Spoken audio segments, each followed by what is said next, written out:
some of the greatest questions of all time here. Ladies and gentlemen, Nati Rebel. You know what I'm saying? Give me the paint, give me the chalk, give me the urban artist talk. Conversations from the heart, from the start we set apart. Art a la carte, now check it. Hey, beautiful art community. Thank you for watching another episode. Be sure to subscribe to Urban Artist Talk. Your subscription will help us to bring on more guests and make sure that we fund this whole project. So thank you for watching another episode, and we look forward to your support. Little introduction on my behalf, and we'll let Malcolm introduce himself. So this is Urban Artist Talk. We've been up for about a year doing this podcast. It's really been a branch off of the Bay Area Mural Program, where our intention and our mission is to really just highlight local artists. And I got the chance to start working with Malcolm. I want to say we was trying to figure it out like around 2017-ish here in the Bay Area. And it was just automatic brotherhood. You know, we were in the backyard building orgonites. We were going, digging up crystals up on, mountains in Oregon. We were painting murals at schools and, like the whole gamut. We was just like the camaraderie. You forgot about them days, huh? So brother had a skateboard everywhere he went. I mean, one of the wickedest skateboarders you will ever even encounter. So without further ado, I would like to turn it over to my brother, Malcolm-Emilio. What's going on, family? Yeah, that's a big intro, man. Give thanks for life. Yeah, just I'm so grateful to just be present right here and, just have the ability to create every day and share. That's really the main thing. I'm inspired. It's been a while. It's so good to see you. It's so good to just be in Oakland. I ain't been in Oakland since maybe about 3 years or 3 and a bit. It's been pandemic days, man. Yeah. It's been a long time. I just got a lot of good people out here. There's a lot of good family out here. A lot of people that inspire me. There's a lot of creative energy out here. I was just gonna say I got a bunch of people up in the crowd that that recharge me, and keep that fire blazing. Nati Rebel is one of the it's like when you say OGs or big bros or just people that inspire you or just because I've never called him a mentor, but just like highly influential person in my life, and not just in artwork, just in life. So full circle moments, all the things he mentioned we've done together, and so many more things in between all of that I just realized that I'm grateful to be able to exist in this time as a creative, as Nati, as someone that before I got to meet him, I followed his work, and to be able to, now in the future and beyond, to just be able to work with him and collab, I'm inspired to just share, to, reconnect on some good memories and just see what type of projections we got towards everything that's about to happen in our worlds, Man, our worlds are coming together again, man. I do the embarrassing, man. Don't put me on the spot like that, man. Hold on. Let me just stay in the corner and just kind of ask the questions. But no, it's been a pleasure just even working and just like sharing energy and space and time. So, bringing me to my first question, really, you're a man that has work all over the globe, honestly. I won't even say the country. And really, a lot of people are, they know you for your portals. So just give, like for the mundane and for the people that don't know, what do the portals bring to your artwork? And like, just give us a little background around the portals. Yeah. All right. I thought about what you said earlier about the energy when you say stuff, and you already talked about it. We having one of those moments like, man, we already talked about that, bro. Like when you're going to do a podcast for the people with someone, you guys can't hang out before you do the podcast. No, you guys going to talk about all the cool everything. Stuff. And then on the podcast, you're like, want to say it again, but it doesn't come out with the same energy. Same energy. So we're going to try and give you guys that same energy. No, I'm going to keep that same energy though. What Nati's referencing as the portals, the hieroglyphics, the pattern that's in my work. And over the years, I've had some of the most complex descriptions for what it is, to the point where I just try to make it as ancient, as, as philosophical as I can, but now really refining it over the years. And it's a visual experience for energy. It's what energy looks like to me in, around, and between everything that I'm experiencing. And I felt that if I could give a visual expression for what I think energy is, that's so that pattern there is there was a time in my journey where I decided to, hold some silence. We did about 7 days, and in that silence, just wanting to communicate something with the world, communicate something without my words though, right? And that's what came. It was the pattern, that expression. It was something that feels very infinite. It's always gonna keep coming in its own ways, revealing itself to me. And even looking at my skin pattern, I'm really just processing. And this was even, especially because we're here, I'm eating some mushrooms, during this, and I'm really looking at my skin. I'm like, yo, there's a triangle repeating itself. Pattern. That's the pattern that I'm seeing, and that was just another affirmation of the work that I'm, just realizing this was a communication. This was the way that I'd be able to express myself. So that's the foundation for the pattern. So anywhere that you see it, anywhere that it decides to appear and manifest, it's an energetic expression that for me just is to amplify something, is so that the energy can be recognized. So, because we all feel the energy in the room right now, but we can't smell it, we can't taste it, we can't necessarily see it. But if we could see it, that's what it would take. Niceness for me. You know what I'm saying? So I'm just sharing that with the No, world. for a lot of people, because even when I look at your work, it reminds me of a lot of the indigenous patterns, even as I look at this, this African mudcloth pattern, even as you travel through Africa, South America, India, you'll see like this textile pattern of energy. And it's really just like everyone, from ancient times, even to this time, the amount of people that you've inspired. I got my Shido drip on tonight, so it's like full circle of a conversation without using, English language or a written language of creativity, of energy. Yeah, it definitely is. It's just very affirming that communication exists. And it's in an ethereal place that everyone can tap into, I think. And that's over the years I realized with the work, especially with the pattern, the most common things people come to me and say is, that's what I used to do when I was doodling. Like when I was young, like that's how I would doodle in my journal, or that's when I, if you give someone a pencil or a pen and just tell them to doodle whatever, they'll do these patterns or these little, and I would just be like, so just give it a story. Like, just maybe tell a story with it, put a value to it that, gives you, for me, it was like, this is how I'm going to communicate. And the story just built from what I wanted to see from this. And I think that's what allowed it to be what it was, because I'm not going to tell someone that what they're doing is not that. I actually want to tell them that what they're doing is that, and that it's a space that you can all tap into. Like I could show everyone how to do mine. It's not going to be like mine. You know what I'm saying? I think because everyone's going to have their own intuitive expression of that. So and that's why I love, just even the concept of it being a portal into your own insight, into your own creativity. Essentially, for real, the portal right there. Mm-hmm. So, building on that, I read somewhere online, and I didn't even know this about the eye. I might not even. You might not even know this about yourself. But I read somewhere that, in Toronto, early days of you starting off, you use some very unconventional methods of like fruit skins and things of this nature in order to like create artwork.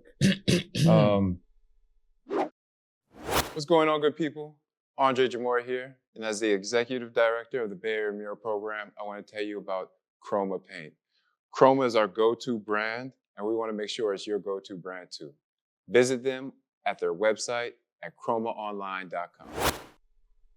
How is those humble beginnings, now, I see some of the relics and the pieces that you work on that are very high end, and then even just seeing you, travel the world and collect these artifacts, what does that,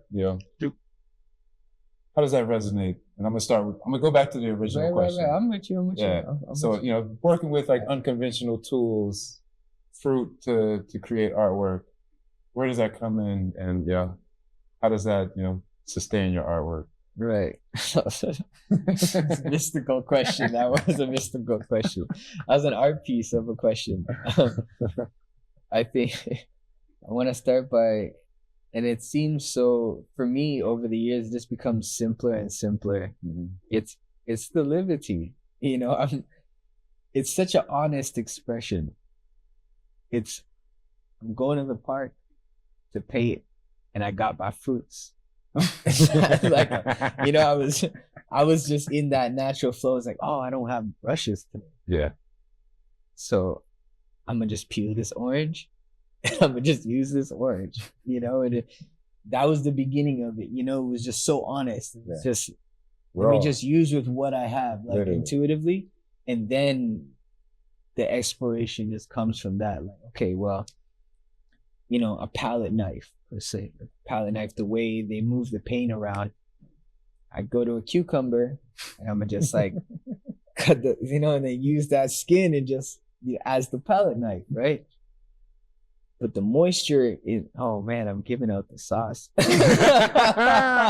Don't give out all the sauce. Just give them a little like, sample. There was a certain movement that happened when I moved the paint like that. I just told myself, I was like, yo, this has never happened before. Mm-hmm. Like I had that moment where I had been inspired by enough painters that use that, palette knife style. Every painter probably uses like a technique you learn in school, just like how to mix your paints, and then literally you can just apply it onto the canvas a certain way. But there was something that I did when the cucumbers started, and then I cut the watermelon, and then I was just getting into this experimental space that I knew that, like, the institutional world, like the school I was a part of, wouldn't have made this turn. Nah. You know what I'm saying? And it's because I wasn't in that space. I think I was able to like go that way. Like I found that road from being with myself and maybe just not having someone tell me like, no, don't do that. You can't do that or that, So I always want to say that that's coming from a real genuine space of me being in my room, figuring it out. Yeah. Figuring out what was going to be the realest way for me to express myself. And it also felt very rebellious too. I'm like, I don't use a brush. I'll use none of that. Nothing that the school uses. I'm not using none of that. You know what I'm saying?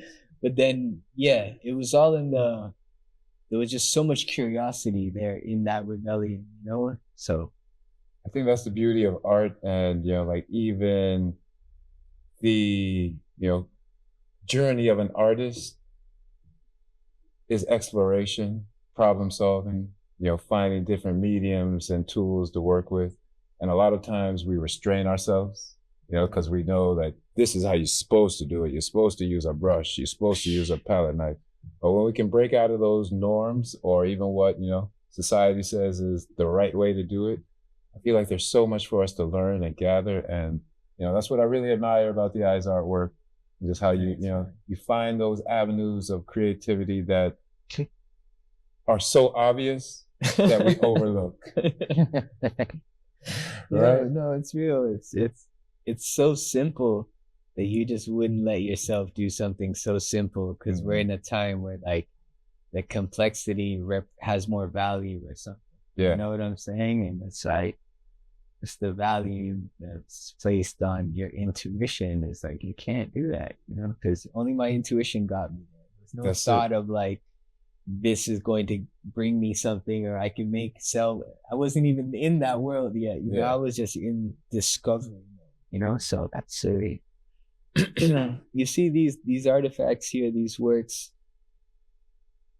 in the same time that I'm painting, in the same time, when I was 20, probably 20, I was like, the last time I worked a job, like for real, I was the manager at the burrito spot in Toronto, and I'm managing the back of the house, and I'm already an Ital lion, you know, but I'm cooking this big pot of steak, and this steak juice jumped in my beard, and I was like, yo, that's it, I'm out, you know, and I just quit. And then I told myself the next day, I'm gonna just get it with my art, you know, and since that day I've been flying, you know. I woke up the next day and I would usually just go paint, and at home I would paint and I would work on my artifacts. And I said, yeah, I'm gonna go outside, I'm gonna set up this little table, which is folded into a briefcase. I put the artifacts in there. I set up this little table, put the artifacts that I worked on there, and I just bought a canvas, and I would just be painting my canvas with my works charging in the sun.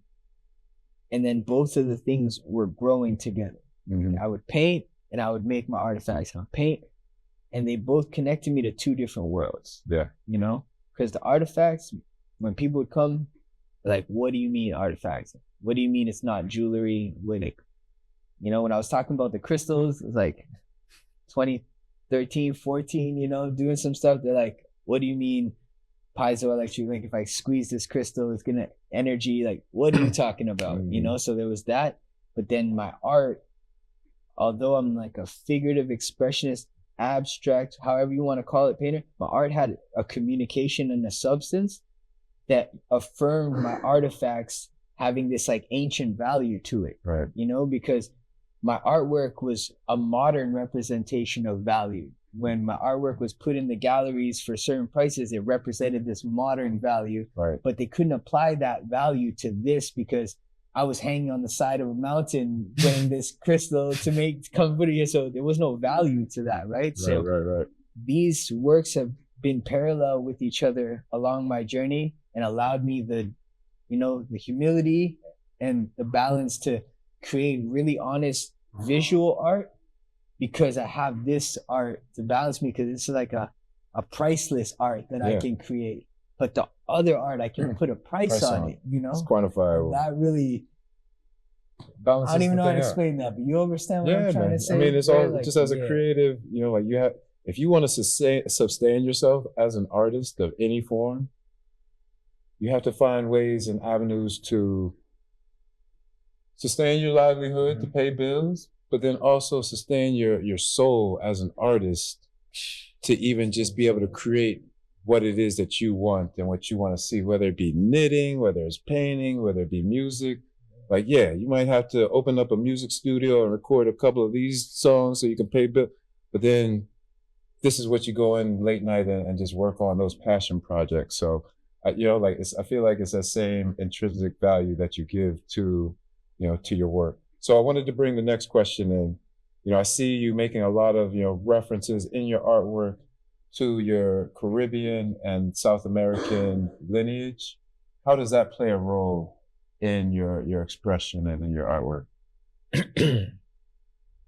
Some of the greatest questions of all time here, ladies and gentlemen. Natty Rebel. You know and I try and memorize them. I ain't want to go into. I got a whole bunch of notes. I'm like, hold on, don't go to the notes. We can do this off the dome. We got this. Give thanks. That's such a foundational. The work that I'm creating comes from that place, really directly, like where my mother's from Chile. My mother from Chile, from South America, and my father from Barbados, the Caribbean. But being born in Toronto, Canada, where none of my parents are from, and they both come from places that have such rich heritage, you know, rich cultural expression, cultural identity, right? And being in a place like North America where I was born, it was a blue, black, gray, and white, the colors I'm seeing every day, and like the landscape and just the world around me, the city life and all of that. And I realized the experience that I wanted to create was like, my mom came from Chile as an immigrant, you know, pops came from Barbados as an immigrant, like so the idea of like all the family members that I have, the most joy they get is when they get to go back home. So when I see my grandma, I'm like, how do I give her this feeling? How do I give her the feeling of the culture that's in me and that's in her and that's in us, but she's over here in the snow right now? Yeah. So I just started painting those colors that I could only see in those places. You know, so now when I come forward with these colors in a gray place, I'm bringing the feeling of the culture of the people who built those spaces too. You know, like the people who built, like the immigration that built that part of Canada, it's a lot of that culture. Those people don't often get to experience those colors unless they go back home, unless they go forward to, you know, to that space in the Caribbean, you know, or in South America or wherever it is. It's such a diverse, multicultural landscape. So just even with that, that was the intention of using my mother's and my father's culture as a blend so that I can communicate, you know, that feeling to my family that's in North America. Because I was like, that's where I'm at. Right. At that time, I don't know if I'm going to be out of here. So I have to communicate this feeling of that. So, yeah, man. So, and that's where I even see the explosion of the Eyes works. I don't know if I even had this number right, you know, because you find all type of thing. But it's 30 different countries. I have murals and artifacts in 30 different countries. How does it feel just traveling the world based off of your talent and just, you know, your creative intuitiveness? You're asking me the questions. You know, I know you're about to embark on a trip to South Africa. This man has, I'm gonna let him talk about it, but exhibition coming up in South Africa. And you were sitting there in the kitchen like, whoa, that's a big trip. Yeah. But I sit there and watch men like that, and I'm like, you got this. You just travel around like a ping pong ball, just bang, bang, bang, bang, bang, bang, bang. No, for real. Yeah, no, I feel it. The way I see it is like, this journey right now it was my first intention to just do my work in my personal study. Yeah. I was like, I'm just going to go and explore. I don't want to be in a cold environment. I'm going to go explore the world. But then it became like the mission to create a global grid with multiple access points. And even more so, if we're talking about when my daughter was born, it's about now not just, you know, leaving the funds and all that, but leaving a real network and foundation of points in the world where she can just go and, you know, my father did this and this and that. So that was the push forward to also show up to places and not be a tourist too, you know, like from when I first set out to go out to certain places, as seeing myself already, visualizing myself as original man of creation. Anywhere I go in the world, I'm a part of that. Like I'm not, you know, so when I'm showing up, localizing myself and able to integrate into community a certain way that is relatable to my lifestyle, whether it be connecting with the cultivation, the art world, you know, the youth more specifically, just that allowed me to experience certain spaces and now have a reason, intention, and purpose for why I'm going to all these spaces. Natural. Because everyone started just calling you a nomad because they see you traveling all these spaces, and nomad is I understand the concept because I'm in multiple spaces, and you know I want to live here for 6 months because I really want to feel what the culture was like. I wanted to live there for a year so I could really have something that I could, you know, that's longevity. Right? Yeah, plant some food and then come and see those trees and, you know, that type of energy, right? So more than anything, the journey and the incentive was to have real, genuine connections and being able to just learn and exchange culturally. Yeah. You know? So I could say that without going feel like so deep. No, it's natural. And I mean, we're going to segue. I was going to ask you, you have some works in Jamaica.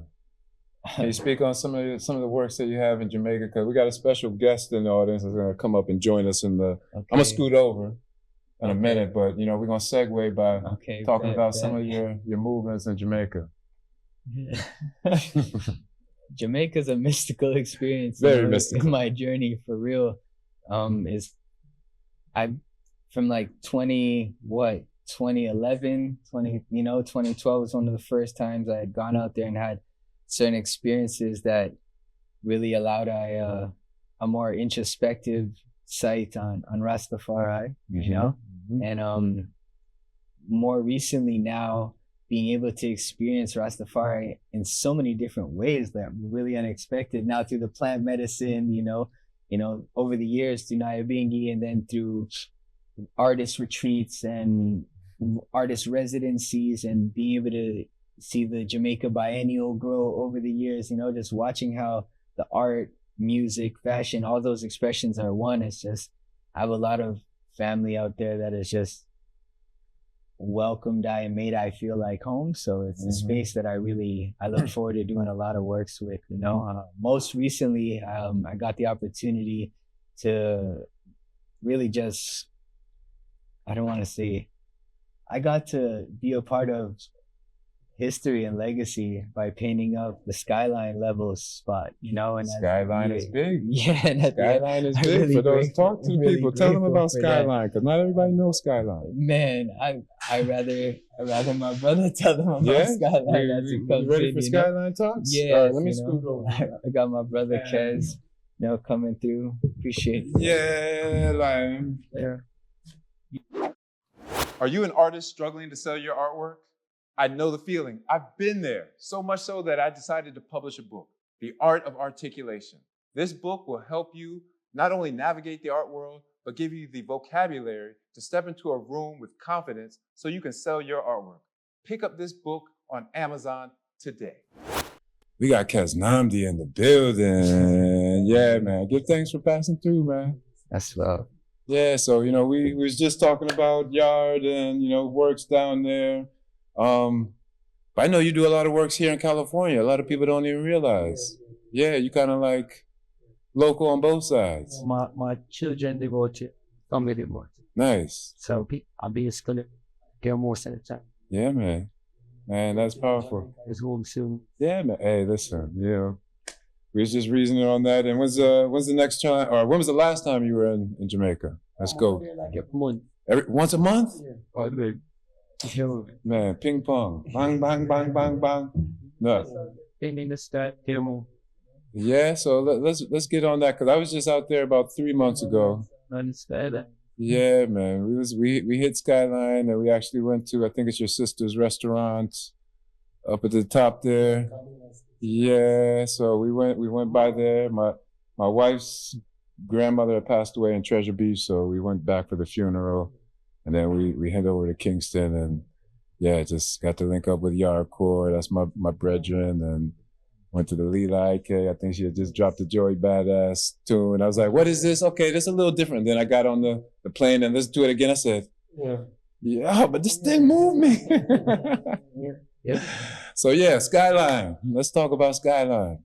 Skyline Labels is really a vision built by my parents, and it's really a cultural space in Jamaica, a sacred place for Rastafari to gather and just share those kind of frequencies and energy. You know what I mean? And it's a very important space right now, because this is one of the locations where all of the young artists can get a chance to practice their craft. You know what I mean? And it's one of the very few live venues in Jamaica. There's only a couple actually built live venues in Jamaica, knowing that it's the capital of the world, But man, no, for the new youth likes of Kelisa, Kez Namdi, Kabaka, Pyramid, Chronics. I see was that Chronics? Chronics do a thing was that Skyline I just see recently? Yeah, a freestyle thing. Yeah, man. Yeah, I was like, that's like Skyline. Yeah, man. So it's a very important place in our culture right now. Man. So we honored for host Malcolm, Give thanks. That him just forward. It wasn't even a planting. Me and him admire each other work for a very long time over the net, Yeah, man. And we always just attack and nothing. And we just say, we're gonna link one of them there, And it so happened that we were in Jamaica at the same time.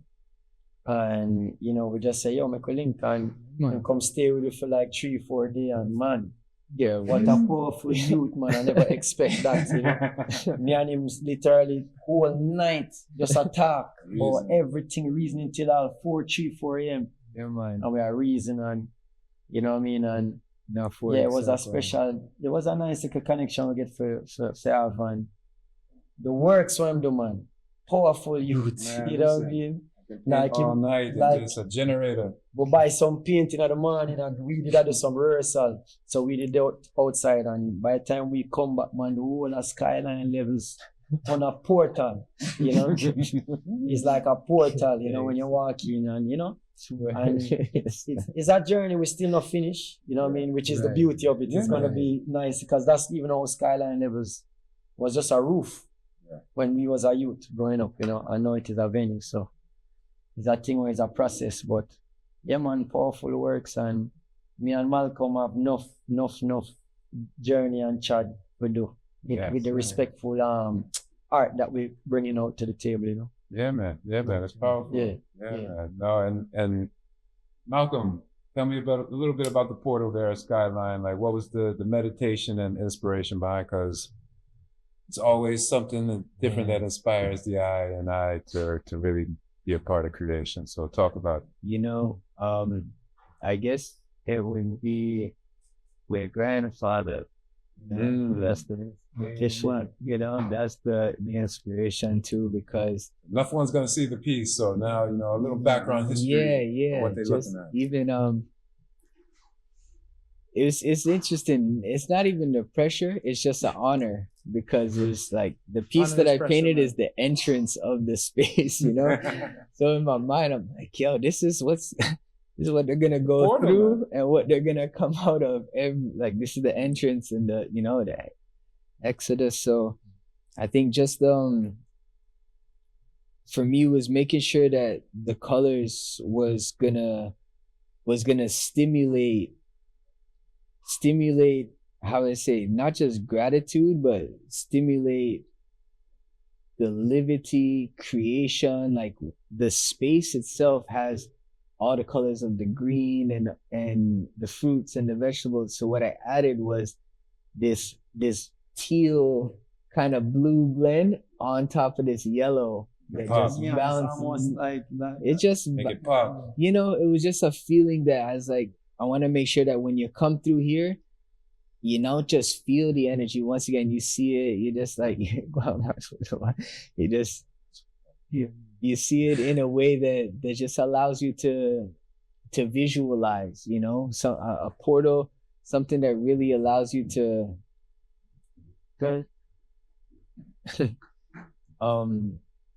No, it's a new experience. We've recorded like 22 podcasts, and we usually record them over at a place to where it's like not as free up as a coma. So it's like, you know, even in these spaces, like, you know, being able to roll your split and, you know, just have your split. Glad they have an ashtray. You know, we're going to take a smoke break in a few. Okay. Because we got to definitely. Everything in divine time, you know, we give thanks. We're grateful for life. But more than anything, the piece is just, once again, just to affirm, you know, the collective ascension. It's a feeling that all of us feel when you get to those spaces. You feel like it's a checkpoint in your life. Like you feel like, you know, you made it to a new level, a new space. It's a skyline level for real. It's like a new level for real when you get up there. And even if you're whether you're just a person coming through or you're someone performing there, it's a level up in your life because you're having a certain experience. And I feel like the main intention was the work was to contribute to that activating feeling that space already has. So felt like the work was already there, and I kind of just carved it out and revealed it. Like it happened so fast, but at the same time, it like that, how you're saying that space took years to create itself. So just because the work happened fast, it's the energy that allowed that work to happen that way. And a part of the energy and what people that have never been there before don't realize, a part of the energy is the view, which even give it its name. That's what I'm saying. Skyline, because the view from up there, first off, you have to have a 4-wheel drive to reach up this part. You understand? Don't try and go up there with some little tiny car like this. True. You can make it, you know, but a 4-wheel is preferred, you know, because like you're going to go up some, and I don't know how many people here have traveled to Jamaica or even been to Jamaica. You're going to get a driver who knows the road, but he don't know you. And don't know you, going to be scared out of Yo, some of the turns, some of the twists going up some of these mountains, you have to be a veteran in order to even just manage. Because now the Empress, she was like, just rent a car. And And I was like, you're mad. We broke down on a street in Treasure Beach. First, they told us, don't go this way. GPS was like, nah, this is the fastest route. Potholes inside of this street, like, whoa. Yeah. So, and I'm looking at her like, and you wanted me to drive this thing? And the man made it through the man made it through. That's how I go, man. So, but anybody who go into Jamaica or plan to go Jamaica, like that mountain there, nobody call it, they call it the Reggae Mountain. Yeah.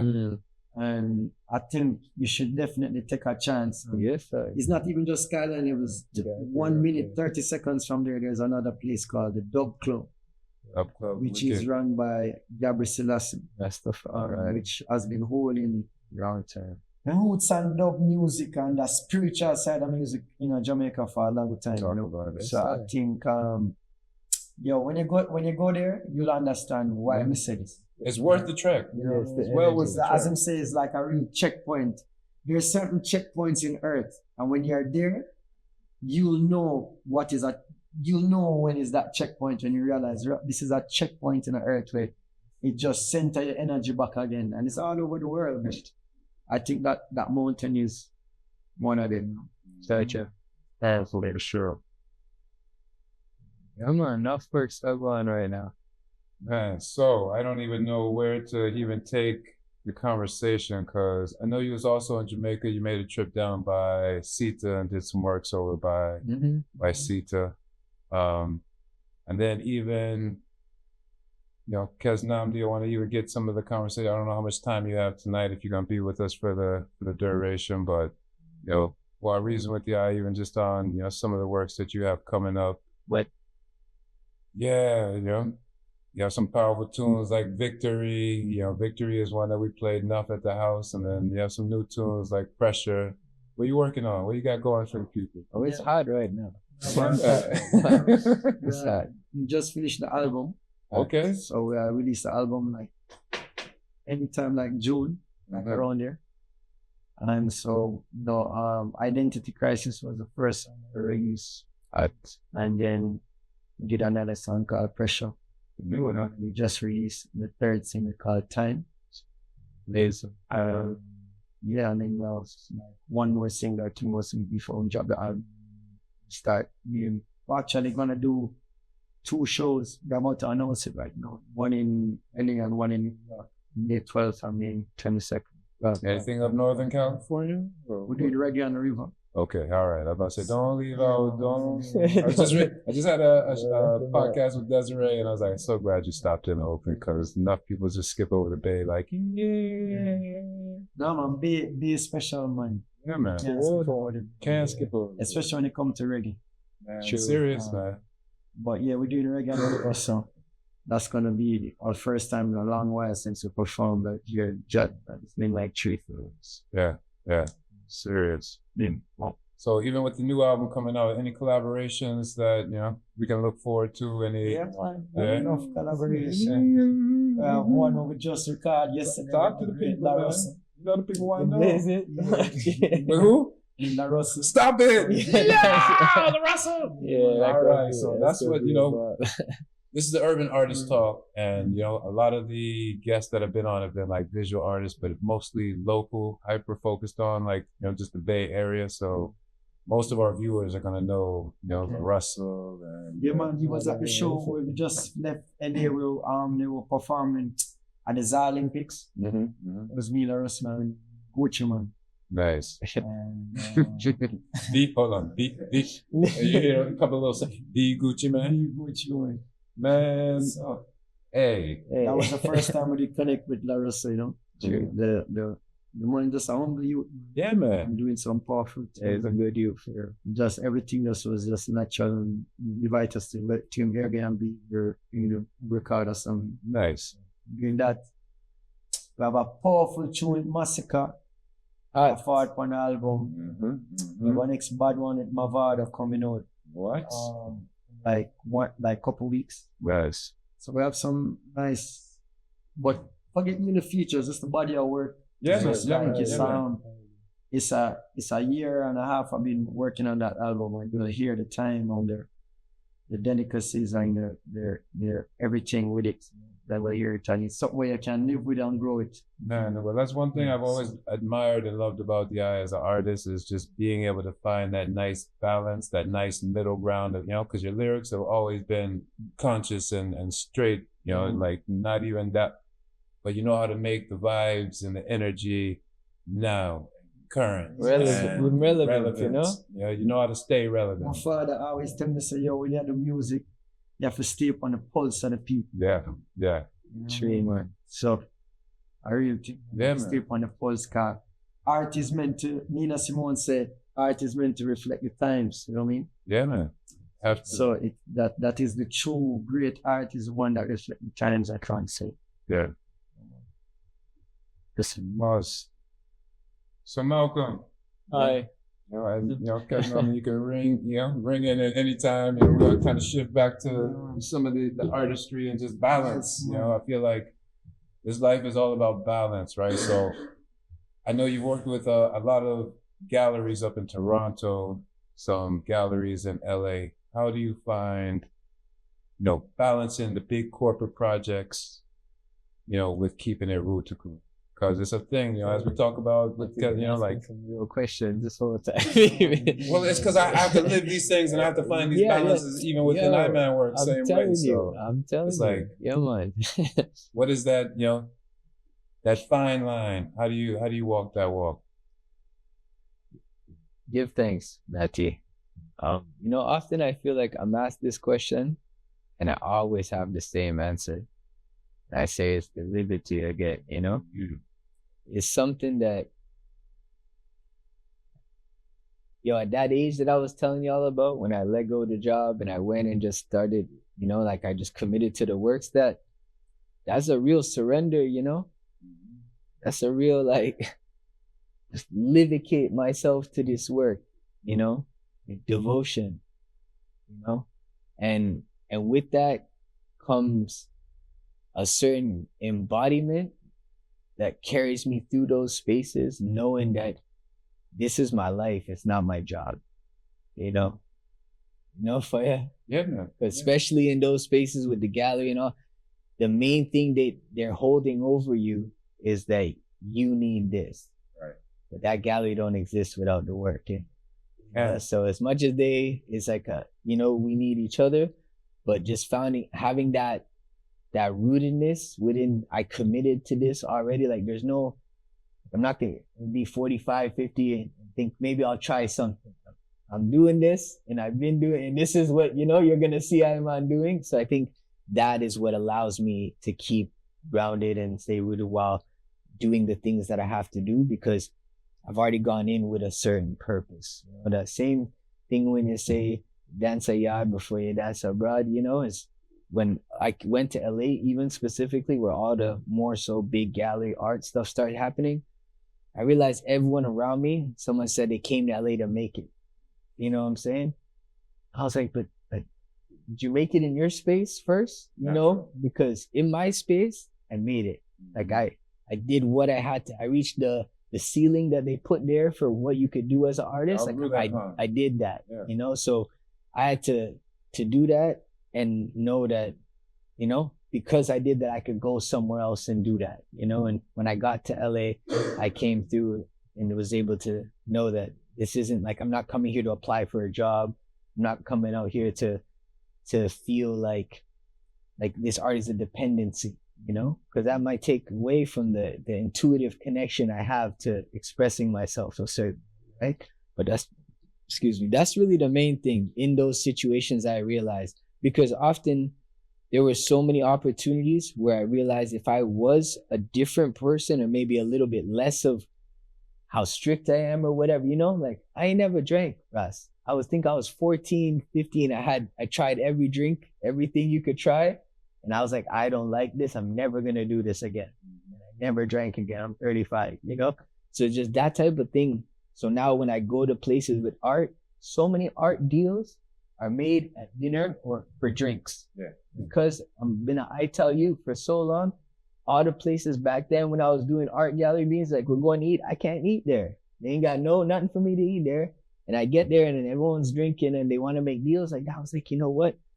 it's probably going to take me a whole different route because I'm not going to be making those kinds of deals. Yeah. But that was part of me staying rooted and staying grounded in my thing. Because I could have been there, just get a little, just for the vibes, just to be in it.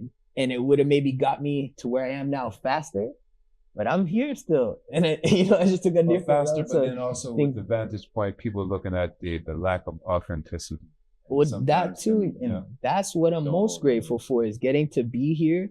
And I'm still this way, and I can show up in these spaces and still feel and be the way that I knew I wanted to be in those spaces. 'Cause I saw enough spaces where I was like, if I just get a one liner, if I just bust a one suit on there, if I get a headshot and go walk this modeling thing one time, I was like, come on, but I said, not even appearance wise too. If I just said, let me just go to the Hollywood mansion party. Like, let me just go up to the Calabash. Let me just go to these things and just meet people. But like, that just, the same part of music. You know what I'm saying? That's what I'm saying. Come on. Like, the rabbit hole deeper with music.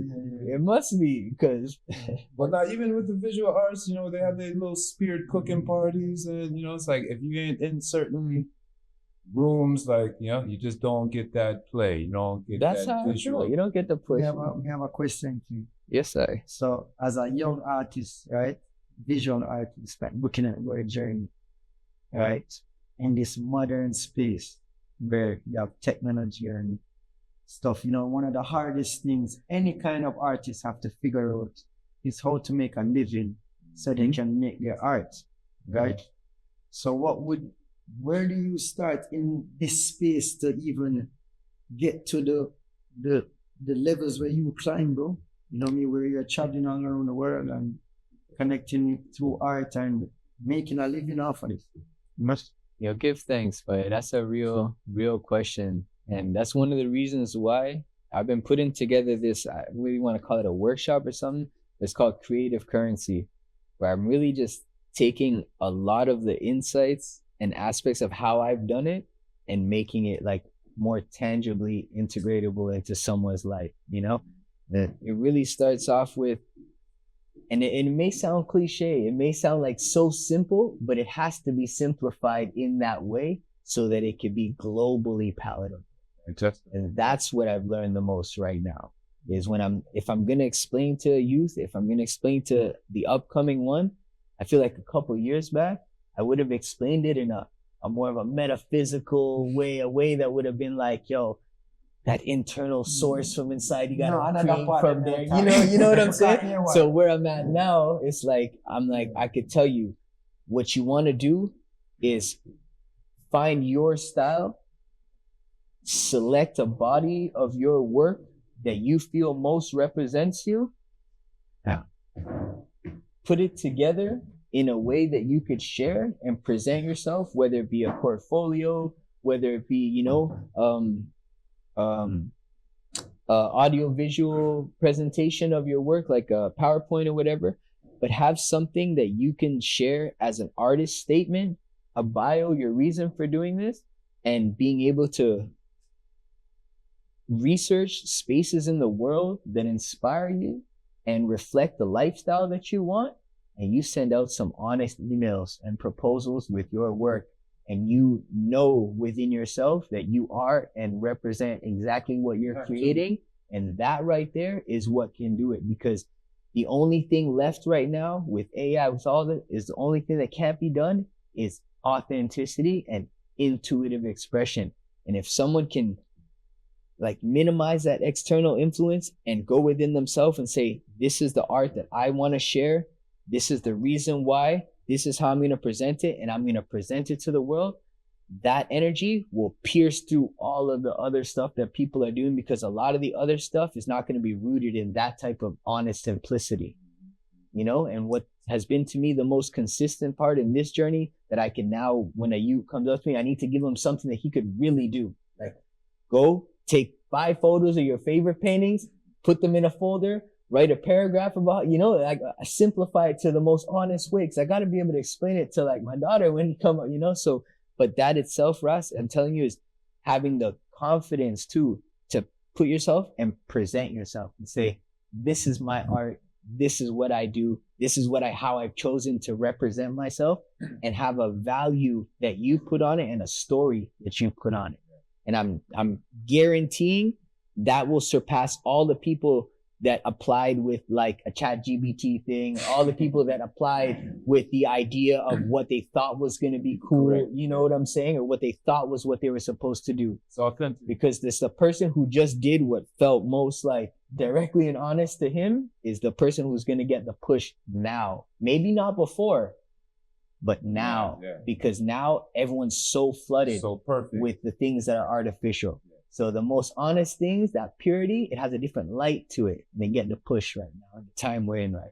So that's... I got two questions. I want to hold on to both of them because I really want to get to them. One of them is, before I forget, how you feel about AI artwork, kind of touched upon it a little bit.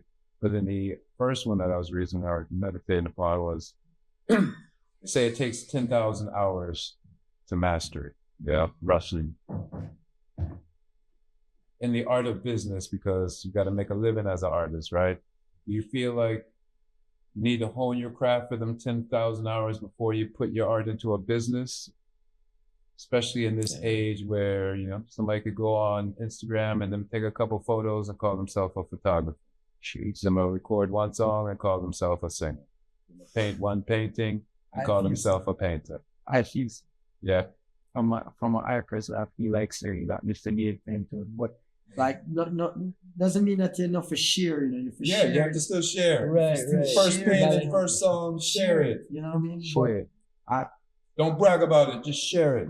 Yeah, I feel like you see that alone time that you get with yourself, and that time that you really get to go through those times where you're not inspired, and you figure out how to get through those moments as an art. That's how you really start to carve out your way and hone in on your craft. Yeah, it's very important because again, with AI and all of this stuff, it's less like the bit. Like even me, like I've been using less.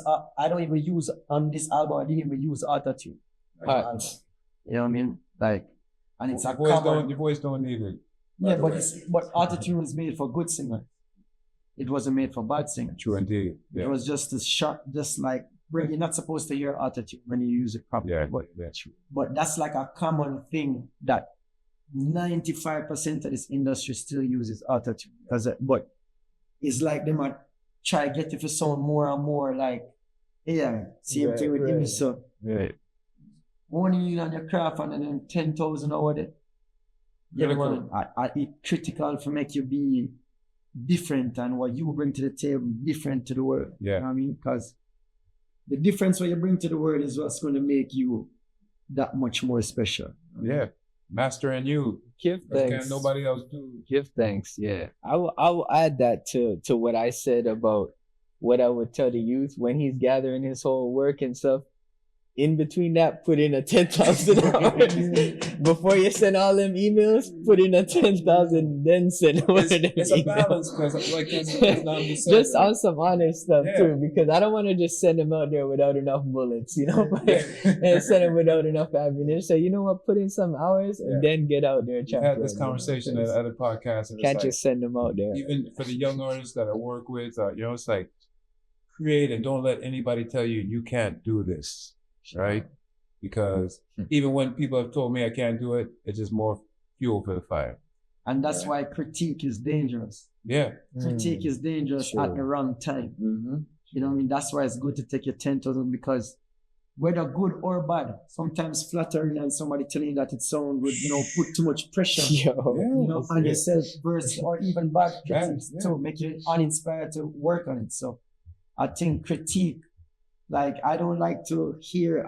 Actually, I've gotten to a point now as I don't even care, honestly, what people think. I have certain people that I'll let you, view a thing and just, I love your honest opinion, but even still, when I go through. So it don't matter, because it's like somebody are not gonna like it and somebody are gonna like it. So it genuinely is just like, you have to just make what you love. Yeah. I seen I don't know if it was Breakfast Club, but Kanye, he would talk about how, like, when he was working in the studio, he would just go and get the janitor and come play a tune for the janitor, go and get like whoever was in the, late night, and just get they And feedback. Them thing them you do know. So you that's just all right. staying at the Uber Yeah. or there's somewhere and somebody will don't even know what is reggae. Yeah. Much less schedule. True. And we just play it. Yeah. And just see what if you move a Yeah. finger, see if you turn. Yo, what is that? This is that. That's why. You know, like, all right, whenever I talking to execs and stuff, I ask them, you play it for your wife? Play it for your wife and hear what she said. More on what your wife said. You know what I mean? She don't really care about industry. No. She just want to know if it pop. Play it for the youth. Tell me if them shake their head. Yeah, right. Do a little dance. No, Yeah. true. No, I feel like that 10,000 hours or plus is important.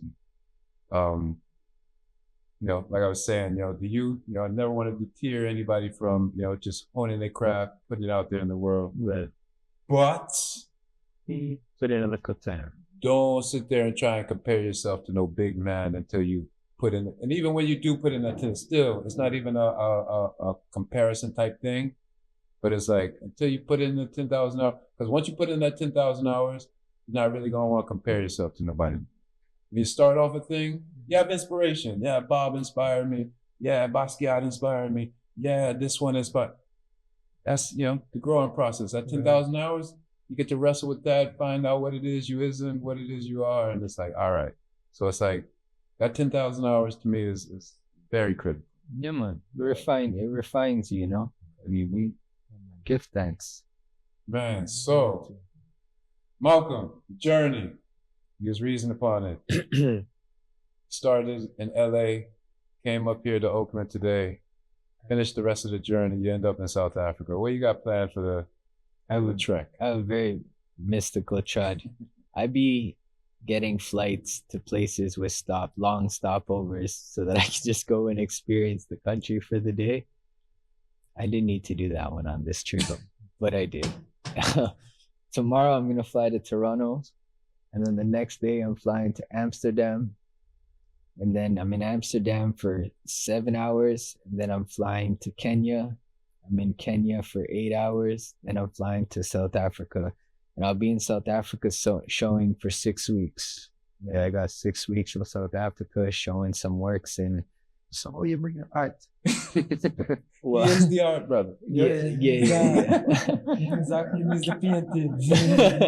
Yeah, no, I got this new suitcase, this foldable suitcase that's got my work in it. It fits in a luggage size that I could package up. Oh, I was very impressed. He pulled up to the house in Richmond, him and Fakir on lock, and Malcolm jumped out real lean and then came to set up and just was like, blah, blah, blah, blah, blah, blah. Like, how you got all of that into that tiny little briefcase? Yeah, but here's the art. Have a way to move through, you know? It's like I said, it's 15 years of circumnavigating the planet doing this work, you know? So just now it's just know how to do it, you know? And it's so powerful. Every time I get somewhere, it's a part of the next thing already.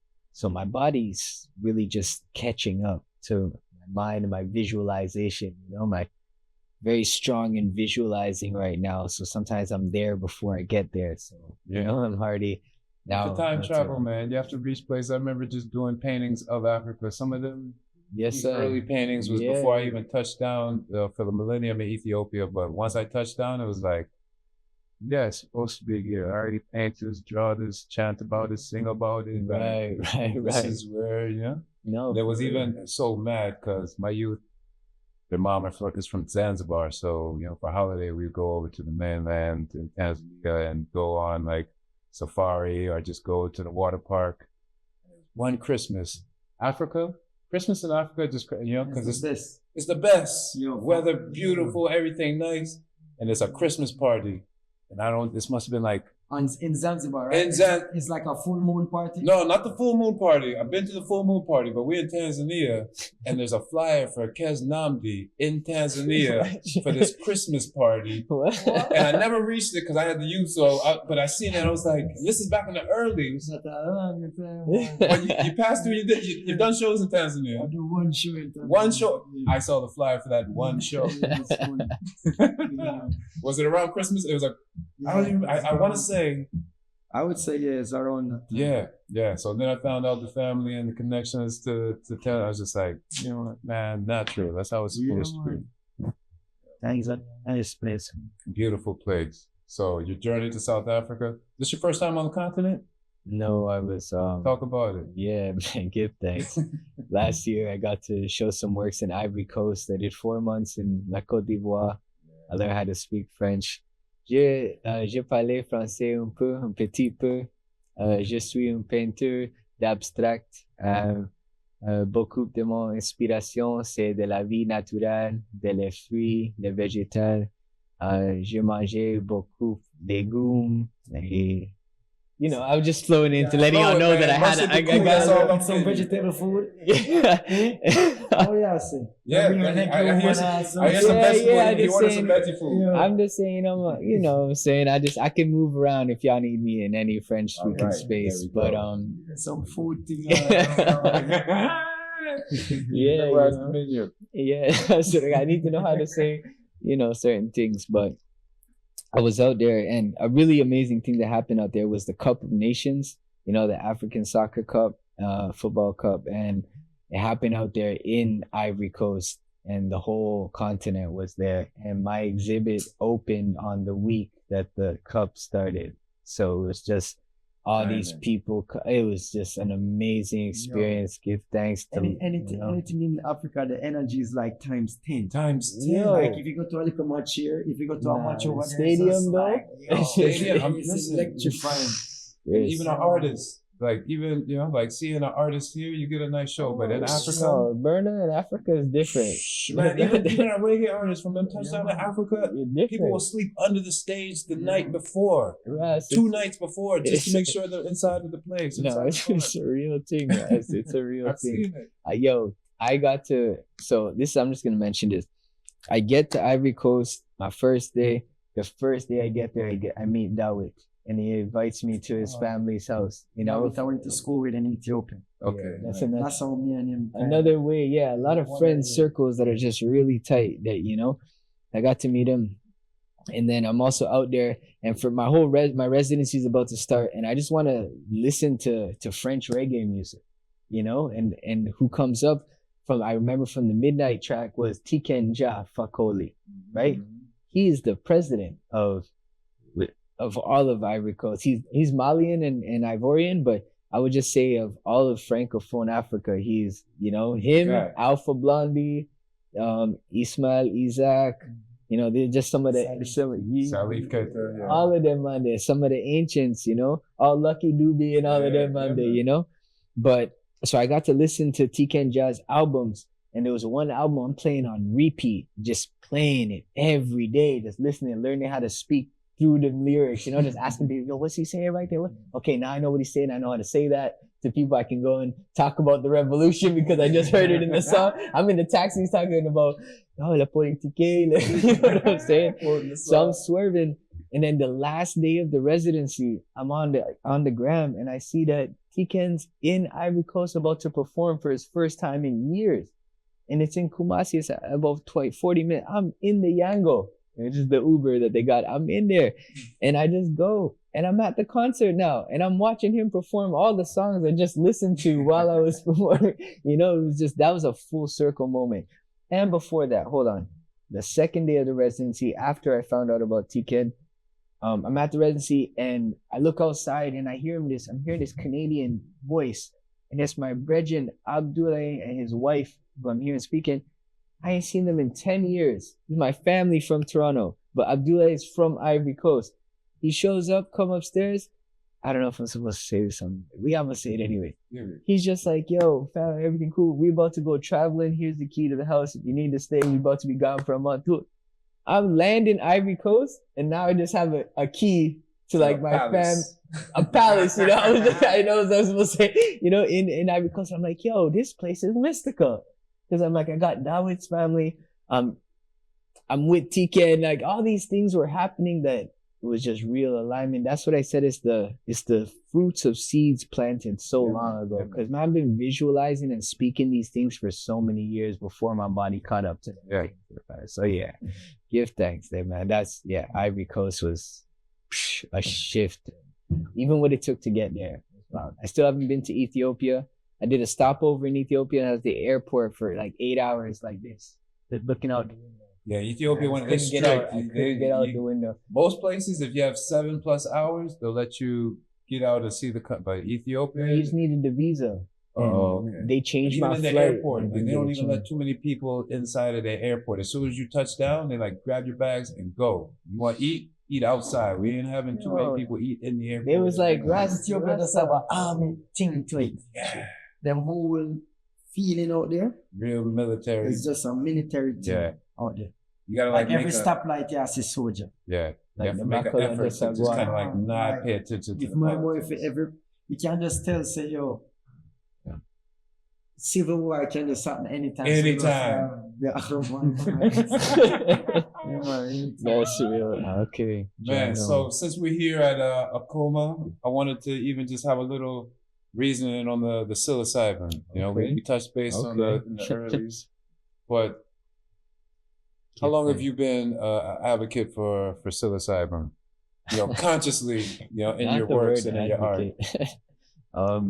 Man, I've been exploring, you know, with the mycelium, says the origins of like, well, before I was even an artist for sure, you know, but then more like intentionally, I started cultivating maybe 2020, yeah, like right during the pandemic too. I think I was like, yeah, let me figure out how to just grow these mushrooms and see how I can connect with it more.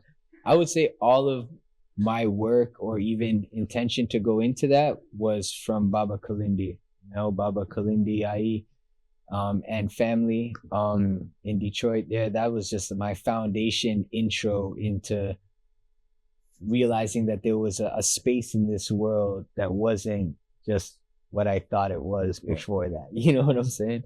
And realizing that there was a lot of chances and opportunities for me to really just like explore myself in the creative, I guess, depths that I have within me. And I remember integrating the mushrooms into my life in a way where at first microdosing and then just having this fear of wanting to know that much of myself.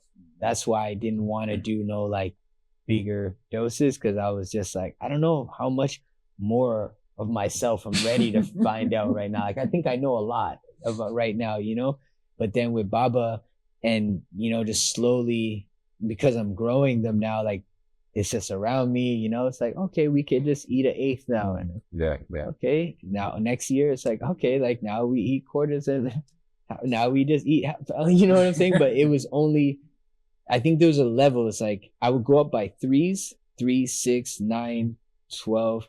Grams. Yeah, you know, and I know when like certain expiration, I know, you know, when you eat your mushrooms, you go there and you're like, oh, I'm going to come down or I'm going to not feel like this in a certain amount of hours.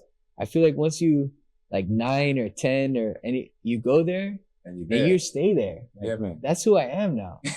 You know, there wasn't really I got to that level of enlightenment and now I have to just move forward as that person. Yeah. Like I can't really see all of that and I'd be like, all right, I'm gonna go back over here.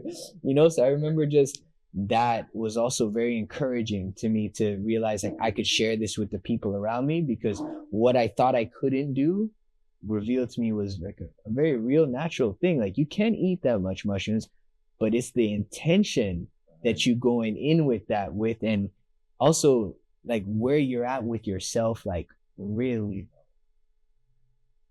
you know what I'm saying? Like very, really, have you been with yourself? Not by yourself, but have you been with yourself? Like, can you, without a mirror, can you admit to yourself? Can you like accept certain things about yourself? Can you be honest with yourself about who you That's a part of told that 10,000 yourself hours of you mastery. are? You know what I'm saying? I think that right there is what you want to align before you go into them kind of journey there, because you don't want to be in them journey and then asking yourself those questions and not like being in alignment with your answers to those questions, because then it's just you and the answer. you and the answer.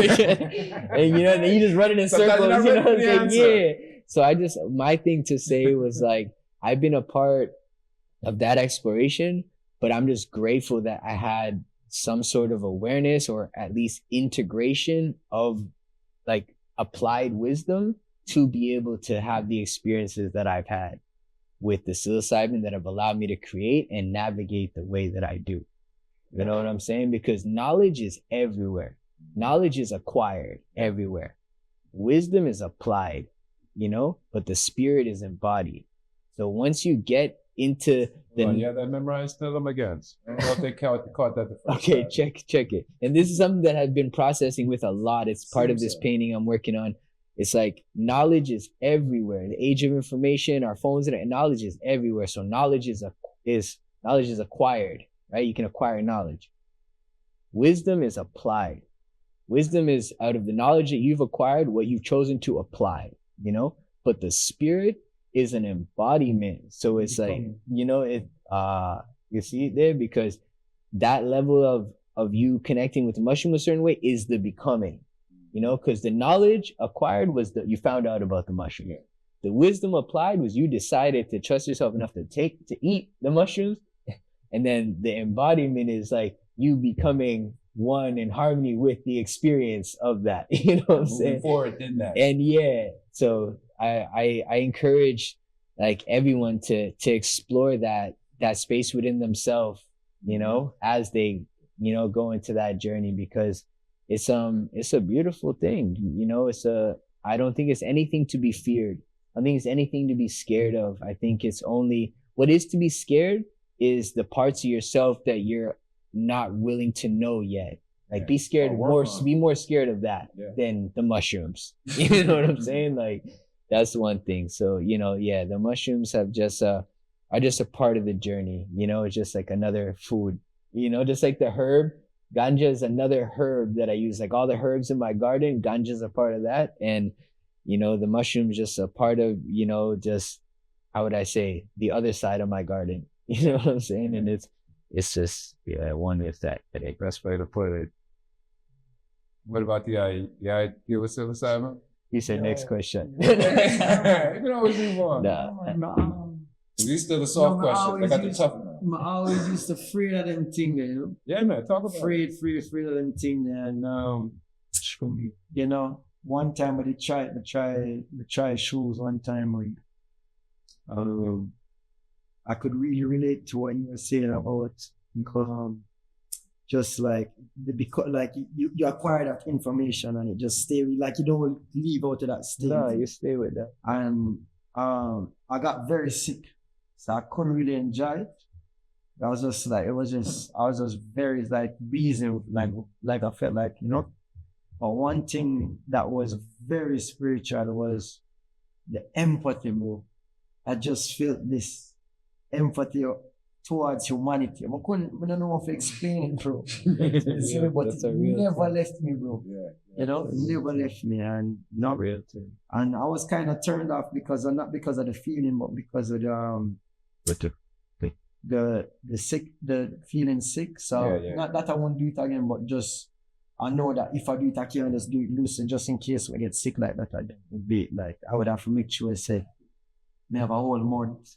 Just in case. I've always been very interested in DMT too, bro. But I'm not brave enough to try it. But something where I'm interested in. I like enough of my peers, them and ones them were telling me the experience about it powerful, Sure. But yeah, we're afraid that it's means more just a cannabis herb,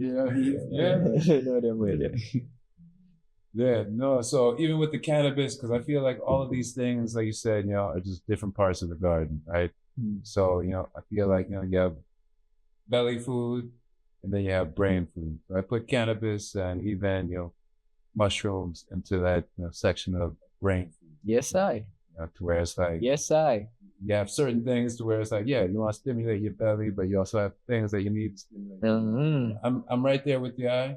Like I'll microdose, but I really can't go with my brother, stay relevant on on quarter ounce, half pound, journeys. Like, you see me? I'm not actively doing those journeys right now. I just. And it's not even a fear thing. It's just, I think for me, it's afraid of dealing with the youth and having to like come back down to earth. Like, yeah, man, I'm gonna be a certain level, and I need to be able to come back down like at the snap of a. And I might not have that control. So like, give me a month where I just got some time to myself and I can take them type of charge. Yeah, man, that are more like me then I want fiery state in my just Yeah, So my mind have to depend Sharp on you Babylon. Yeah. So I feel like them to be done with that earlier. If I'm gonna do that now, it's like I have to stay on point. So like the fire will go cover it.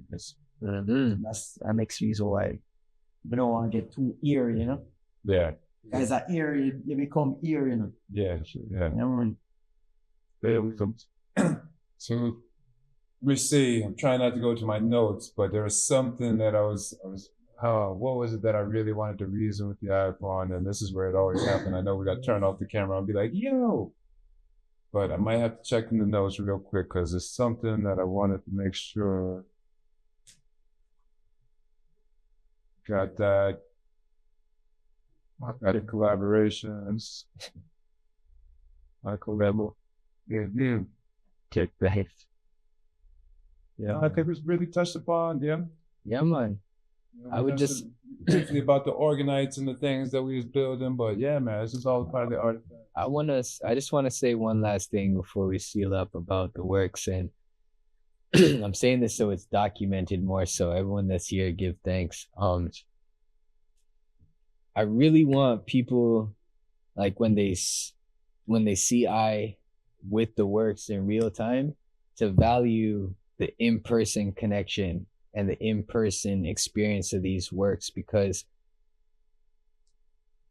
I'm only making the things that I'm showing at these interactions available in person, you know? And I think it's that the desensitization of the social media, when we see images of things, like we often feel like we've had the experience, you know? And there's certain works here, like it's beyond, it's like a tactile experience, you know, like it's something you got to come and really experience, hold it, feel it, smell it, all these things. And I think let's just not forget about that. And moving forward, I want to affirm that all the pieces that I do make are really just one-of-one energetic expressions, you know, from that space within me, that this work doesn't need to sell.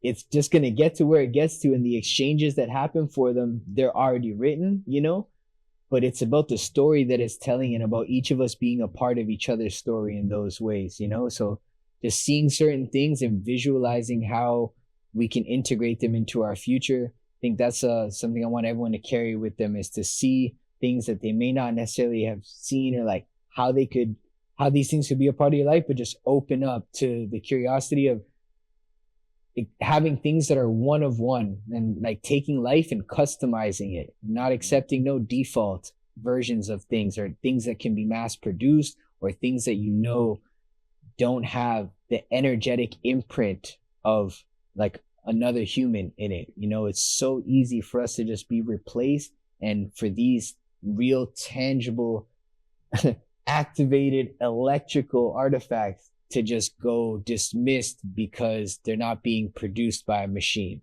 you know? So I'm just wanted to remind the people, and I'm more or less not even saying that for me, but for all the indigenous people on the planet that are handcrafting, and all the indigenous people who are using their hands to really create the things that have been on this planet that are still, people can't come in. You know what I'm saying? You know what I'm saying? Like the reason why we have the pyramids, the Olmehad, the obelisks, like all these sculptures and these structures and these spaces are because people went and like really took their hands to create that, you know? So just moving forward in the times we're in, I'm just activating that word sound to the collective, that the realest value is in things that were still touched by a human hand. Yeah, man. Yeah. And even that Ketumutwa story he was telling me about the craftsmen, and how I was just like, that's heavy and sometimes so critical. But go ahead, you know, you got to exit on that because you're going to South Africa. Did I say that? Man, it's on you. That's kind of deep. It's a heavy one. Yeah. You want to talk about something on the table? Yeah. Well, I don't know. That was kind of like my seal up. Yeah, that was your seal up? Yeah, that was my seal up. Because Namdi, what do you have for the people? You want to tell anything before we... Just bounce one of these things we talk. The reason is that try to connect with the item You know, it's cool to see things like this exist, you know what I mean, in the micro level. Yeah, man. Yeah, man. We're making it work, man. So we give thanks for the reasoning. You know, it's Urban Artist Talk. This is our first live studio audience. So go ahead and give yourselves a round of applause so the people know. You might not be able to see the audience, but there's people there. It's so loud. And we give thanks for, you know, Brother Malcolm, stay relevant, you know, and the works, the mighty, mighty works that you do. Safe journey along your trod. Yeah.